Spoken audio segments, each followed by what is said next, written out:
Why is change so hard?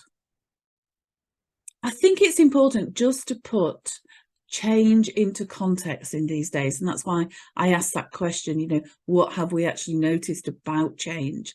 And it is all about the speed of change. And really, since the turn of the millennium, and then there was a subsequent global financial crisis, there's no doubting that the pace of change is accelerated and continues to accelerate, because we're living in this world where there is that greater uncertainty, ambiguity and complexity.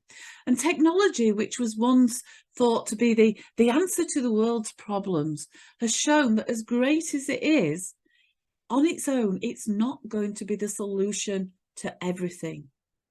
Many organisations have faced unexpected competition from new products, new services. Just think back to how businesses pivoted during the pandemic as a means of surviving, bringing new products and services onto the market.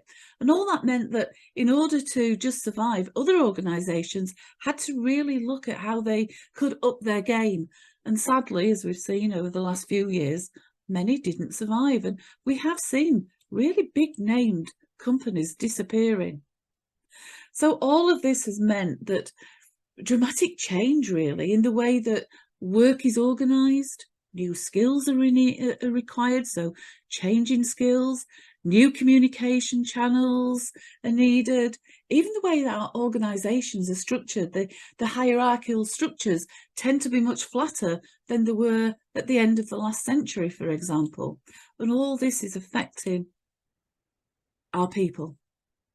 As far back as 2013-14, researchers were predicting the need for high-level change management skills in the future was going to be great. And even despite that, change management skills remain among the weakest of leadership competencies, with around 70% of change initiatives failing.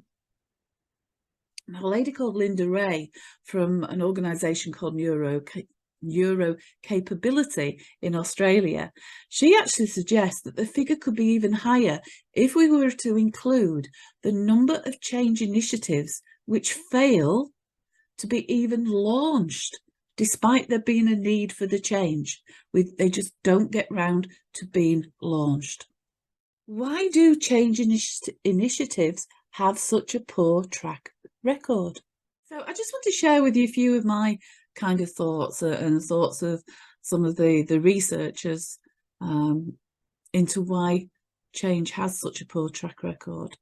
The first thing is that many change initiatives fail to take into account the complexity of the work and the world in which we're living in.